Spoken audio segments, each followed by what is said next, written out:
Oktubre taon 2020, sa bayan ng Santa Monica, Quezon.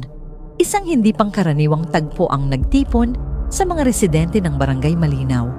Umagang-umaga, isang lalaking nangangalakal ang naghalughog sa isang bakanting lote na matagal nang ginagawang tapunan ng basura ng mga nakatira roon. Habang sinusuyod niya ang mga sirang kahon at lumang kasangkapan, napansin niya ang isang luma at makapal na kumot na tila minadaling itinupi.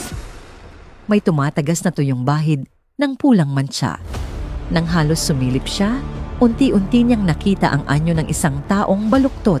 Ang pagkakahiga, napatigil siya, nanlamig ang buong katawan, at agad tumakbo sa barangay upang i-report ang kanyang natuklasan.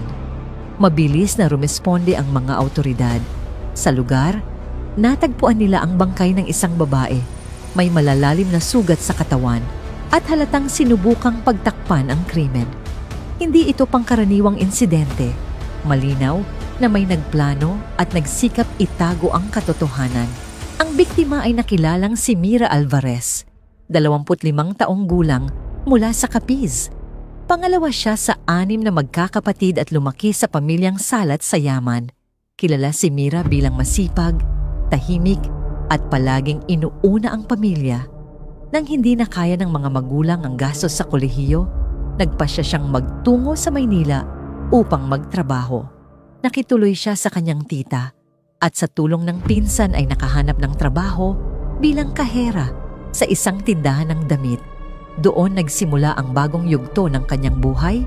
Isang hapon, habang pauwi mula sa trabaho, nakilala niya ang isang binatang nagngangalang Paulo De Castro, 27, isang computer technician na nangungupahan malapit sa inuuwian ni Mira. Nagkalapit ang loob nila at hindi nagtagal ay naging opisyal silang magkasintahan.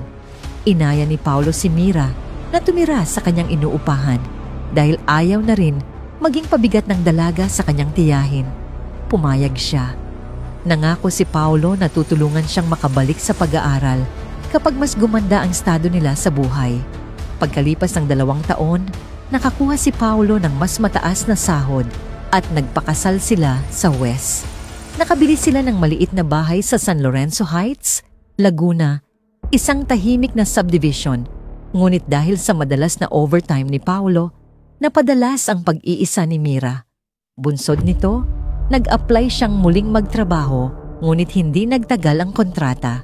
Sa mga community event ng subdivision, nakilala niya si Evan Romero, 34 na taong gulang, isang shuttle driver para sa mga empleyado ng ospital. Tahimik ito.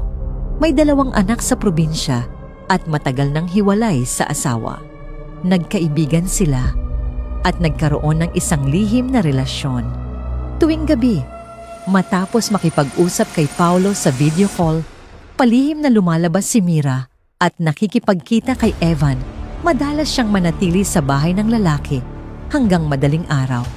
Nang mapansin ni Paulo na tila nagiging mailap ang asawa, dahan-dahan siyang nagtanong. Ngunit inunahan siya ni Mira ng paliwanag.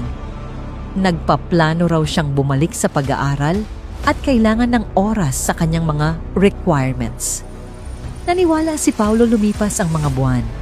Patuloy ang dulas ng sitwasyon ni Mira at Evan hanggang nagkaroon sila ng matinding pagtatalo.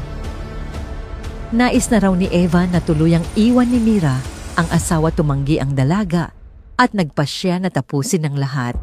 Simula noon, hindi na niya kinausap si Evan. Ngunit 2 araw bago umuwi si Paulo mula sa isang out-of-town project, biglang hindi makontak ng pamilya si Mira. Pagdating niya sa bahay, wala ang asawa.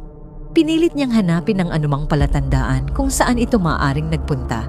Sa isang lumang kahon, nakita niya ang isang cellphone ni Mira na walang SIM at walang lock. Pagbukas niya ng gallery, tumambad ang mga larawan at video ng asawa kasama si Evan. Ebidensyang nagpabigat sa dibdib niya. Agad niyang dinala ang impormasyon sa barangay. Doon niya nakumpirma ang buong pangalan ng lalaki. At sa parehong araw, nakatanggap ang pulisya ng ulat. Isang bangkay ng babae ang natagpuan sa Santa Monica, Quezon. Kinumpirma ng pamilya. Si Mira yon. Agad pinuntahan ng pulisya ang inuupahang bahay ni Evan, ngunit wala ito roon. Ayon sa kapitbahay, 2 araw bago matagpuan ang bangkay, nakita nilang may isinasakay itong malaking kumot at sako sa kanyang van. Mula noon ay hindi na siya bumalik. Kinabukasan, sumuko si Evan sa awtoridad. Sa kanyang salaysay, pinuntahan daw siya ni Mira upang tuluyang tapusin ang kanilang relasyon. Nakiusap siyang huwag muna, ngunit nagkaroon sila ng tensyon hanggang sa mauwi sa marahas na komprontasyon. Sinabi ni Evan na nagdilim ang paningin niya at doon naganap ang krimen. Itinapon niya ang katawan sa bakanting lote upang pagtakpan ang kanyang ginawa. Sa kasalukuyan, nahaharap si Evan sa kasong murder habang patuloy na sinusuri ang lahat ng ebidensya. Sa huli, ang tanong na iniwan, gaano ba talaga natin kakilala ang mga taong pinipili nating pagkatiwalaan? At minsan, ang mga sikretong hindi nabibigyang linaw ay nagbubunga ng trahedyang hindi na mababaliktad.